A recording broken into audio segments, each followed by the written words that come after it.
Ya, ora apa-apa. Wong nyatane aku yo gur sakmene kok. Niki secara tidak langsung lak yo nyenggol marang rasaku. Arep ngelokke ngadeg karo ora padha wae iki yo. Dadi kula ken mriko Biyong gen radi ketingal mbok menawi. Nggih. Pareng Biyong. Harus. Harus. Mila tempat VIP niku wingi kula ken ngundurke kajenge Bapak miwah Ibu saged mirsani live-nya Eka niku kados napa? Ayune kaya widodari. Yo, tak kampleng sen malah. Lho kok kampleng iki karo Pak apa wani? Anu maksudnya tak kampleng ya gemes-gemes gitu lho. Cubit. Oh ngantek tamu VIP kan mundur. Lah iya. Ben gone jembar itu mangsane sinden iki kon gulung apa piye? Kula lak njen sinden nek yo ngadeg joget cak lumrahe to Biyong. Dadak kan digeser barang. Iki ate enek sound control ning kene barang. Salabimu. Kula Mas. mriko niki. Nggih. Sowan Pak Dirut napa tasih? Pak Dirut tasih lenggam napa mboten? Pun Oh, kondur. sampun kondur. Nika cedhak ana asmane Pak Eko, Nduk. Nggih, lenggah ingkang wonten pundi Biyong? Wis golek ana dhewe.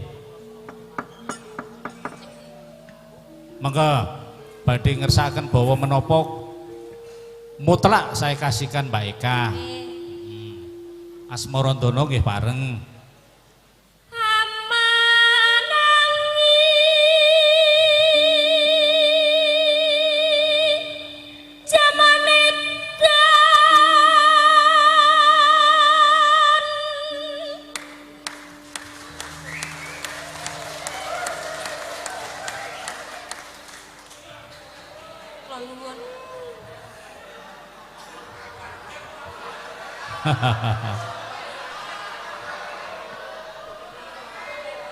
Rumangsaku niki dikupeng para piyai-piyai ingkang rawuh kaya delok boyo. Boyo apa biawak? Sakmene ya trenggiling. Trenggiling.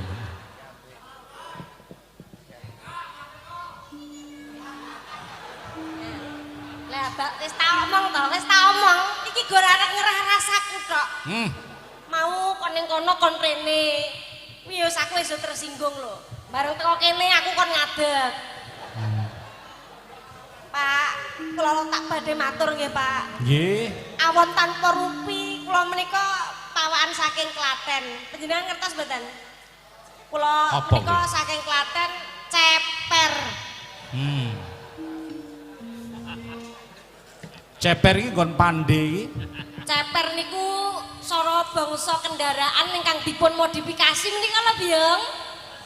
Dadi di model ceperke dicendakke ngeten nika. Oh. Jadi dimodifikasi. Dimodif. Aslinipun kula dhuwur. Oh. Gandeng mau kena udan mengkeret. Pancen aku ki pentil dusinden. Nyen pangapunten. Nggih. Nyen izin, Pak. Nggih. Kowe sopan men to? Nggih to, nek ora sopan kok diparingi. Ya.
Sragen, di mana suaranya? Sragen luar biasa. Kebumen. Saking Cilacap. Wah, luar biasa. Saking pundi malih? Dari Ngawi. Dari Sukoharjo Makmur. Luar biasa. Jan kula niki nek ngeten iki mriksani kahanane kaya ning stadion bal-balan. Sing dadi bale sapa? Aku. Kowe. Aku pokoke kaya bal kaya bekel ndak masalah. Ini ya mirip kowe bekel sing bengkok-bengkok kae, Nduk. Napa? Bekel kan lengkik-lengkik ngono ta? Nggih. Ya. Sampe nek bekel geden paling ora kintel. Dilala kersala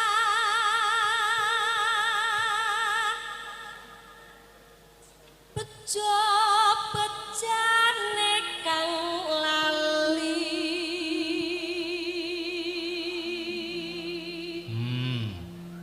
luweh bejo kang ngiling lawan mas padha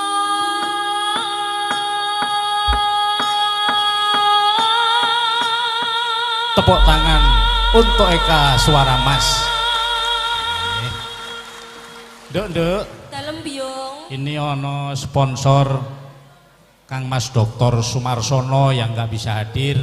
Injih. Beliau nyuwun selendang biru.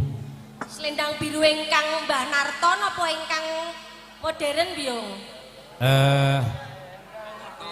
Mbah Narto nggih. Saking Mbah Narto nggih? Nggih. Nggih, siap. Saged ya, Nduk? Saged. Nggih. Niki Pak Sumarsono, Dr. Sumarsono ini salah satu sesepuh kita, Nduk, di Bandung yang sangat peduli dan sangat komit terhadap keberadaan seni budaya wayang di Bandung. Tepuk tangan rumiyin dateng Bapak Sumarsono. Beliau lahir miringaken saking Jakarta.